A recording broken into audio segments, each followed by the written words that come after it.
Os casos de influenza seguem aumentando, influenza A.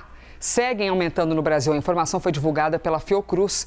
E para entender melhor a evolução, a gravidade desse quadro, se a gente tem de se preocupar muito ou não, vamos conversar com o infectologista Renato Kfouri. E aí, doutor? Estamos bem de saúde? Tudo bem por aí?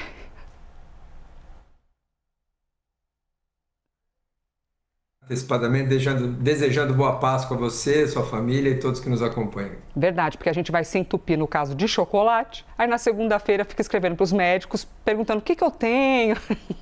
Estou com desconforto aqui, né, doutor Kfouri? É assim que funciona. Doutor, quais erros a gente continua cometendo na hora dessa coisa da transmissão da doença? Porque a gente passou pela pandemia e ainda as pessoas, ao espirrar, espirram nas mãos, ao invés de espirrar na curvinha do braço. Ainda as pessoas doentes não usam máscaras. Eu achei que a gente ia aprender mais, doutor, mas não muito, né? Eu concordo plenamente com você, Elisa. Se nós levarmos em conta, a temporada da gripe está começando agora, mas ela tende a crescer os casos. Esse ano começamos de maneira um pouco antecipada, daí a importância a gente vai falar de se vacinar o quanto antes. Mas quando circulam esses vírus respiratórios, só a gripe infecta mais ou menos 15 a 20% da população, Elisa. Então, se você imaginar que daqui a algumas semanas 15 a 20% de todos estarão em algum momento infectados, é só olhar para a rua, para o transporte público, para o local do seu trabalho, aí na sua TV, no meu hospital. Quantos estão usando máscara? Será que 20% estão usando máscara? Então, são transmissores da gripe, porque tem outros vírus respiratórios. Então, essa é uma lição que a gente aprendeu na pandemia, mas que a memória curta está nos deixando para trás. Não é justo, não é sensato nós estarmos doentes, mesmo que bem, mesmo que já se recuperando, e sair por aí transmitindo doença para os nossos colegas de trabalho, para as pessoas que a gente gosta, para os nossos familiares, para os nossos avós que vamos encontrar agora nas festas, para os nossos pais, para os nossos filhos. Então, precisamos voltar a ter essa consciência, colocar máscara, lavagem de mãos, isso tudo evita sim transmissão de qualquer doença respiratória, não é só a gripe. Pois é, você falando e já me ocorreu aqui que é importante a gente falar isso hoje, na sexta-feira. Muita gente vai encontrar a família no fim de semana, se estiver com sintomas, né? Usar a máscara. Doutor, chegou mais cedo a gripe ou os vírus respiratórios? Porque a gente está aqui semanas atrás já acompanhando muitos casos. Verdade, Elisa. A gente estava preocupado, a gente falou aqui no programa, inclusive, há um mês ou um mês e meio atrás, daquela gripe K, uma variante do Sim. vírus influenza que circulou na Europa, de altíssima transmissibilidade.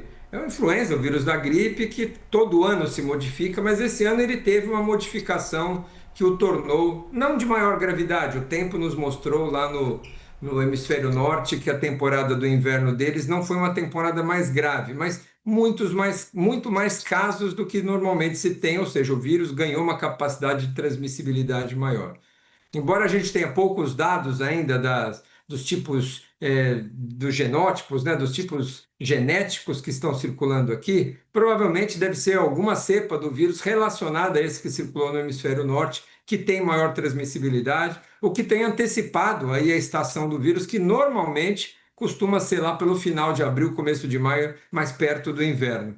Mas outros vírus também, é importante destacar o vírus da bronquiolite, né, Elisa? A bronquiolite é uma doença que começa a aumentar agora, que também dispomos de vacinas agora para bebês e que acometem, né, também uma parte significativa das crianças pequenas. Ou seja, estamos entrando na temporada aí das doenças respiratórias. É importante conscientizarmos sobre a importância desses hábitos de higiene, a tosse, né, com cobertura, cobrir-se ao tossir, usar lenço descartável, usar álcool, lavar a mão com frequência, álcool gel e, claro, usar máscara se tiver com sintomas. Doutor, uma dúvida. Às vezes a gente está nos primeiros sintomas de um vírus respiratório e aí a gente sente uma sensação febril.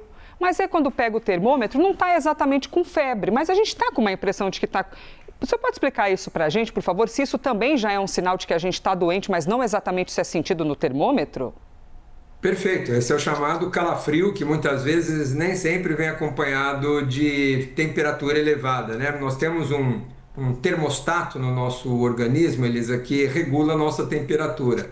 Então, quando nós temos uma atividade inflamatória, como a gripe, como a dengue, como uma amidalite, qualquer inflamação que o nosso corpo tem, a resposta nossa, das nossas células de defesa para combater essa infecção, essa invasão, esses micro-organismos, produzem algumas substâncias que são chamadas, o nome técnico é pirógeno, mas assim, elevam a temperatura corporal.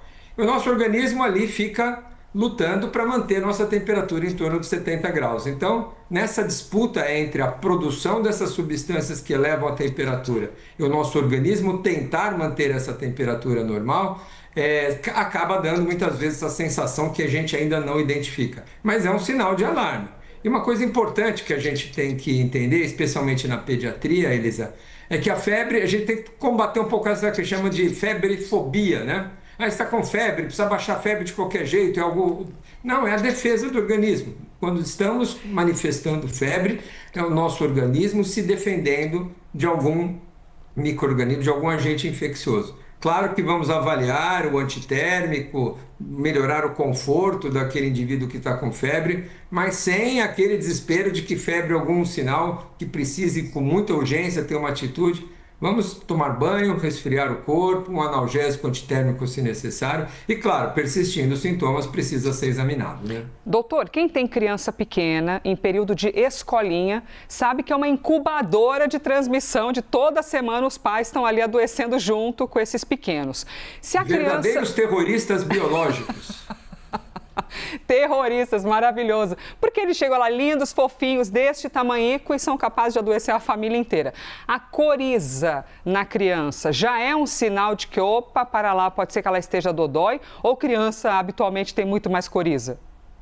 Em geral, a coriza, especialmente em crianças que frequentam a escola, é algo meio que constante nessa época, né? Os pais que estão nos acompanhando aqui sabem mesmo, as crianças vivem com aquele nariz fungando, com aquela secreção. Muitas vezes há um misto também de um componente alérgico, né? Você tem a rinite alérgica que produz secreção nasal. O mais importante nesses quadros de secreção de vias respiratórias é observar outros sinais. A criança está prostrada, está caidinha, recusa alimentação, está febril, provavelmente está em vigência de um quadro viral. E que o ideal, né, longe da gente também não compreender as razões das famílias hoje, Elisa, o ideal seria que as crianças que tivessem com fezes amolecidas, com diarreias, que tivessem com uma febre, com resfriado leve, embora com ótimo estado geral, são doenças transmissíveis. Se essas crianças pudessem, nesses quadros virais, benignos, não irem à escola, seria o ideal, porque você diminuiria a propagação de doenças. As crianças em escolas vivem doentes porque os pais precisam trabalhar, não tem com quem deixar os filhos e mandam eles lá, resfriados, com uma diarreia, com um quadro leve, muito bem, mas potenciais transmissores, e aí essa emenda de quadros infecciosos um no outro faz com que as crianças passem aí, normalmente, o inverno quase sempre com essa coriza que você está citando. Então, é preciso que a gente tenha estrutura também, e sempre que possível, orientações para minimizar esses quadros. Vacinação em dia das crianças, higiene das mãos nas escolas, né, os funcionários serem treinados para usar máscara também, para evitar a transmissão de uma criança para outra através do manuseio, do cuidado dessa criança. E, claro, ter um número de funcionários, né, escolas que conseguem manter o número de funcionários menor por número de crianças, isso também. Mas está longe de ser a nossa realidade em saúde pública aqui no nosso país, nas creches. Infelizmente, esse é um fato que exacerba.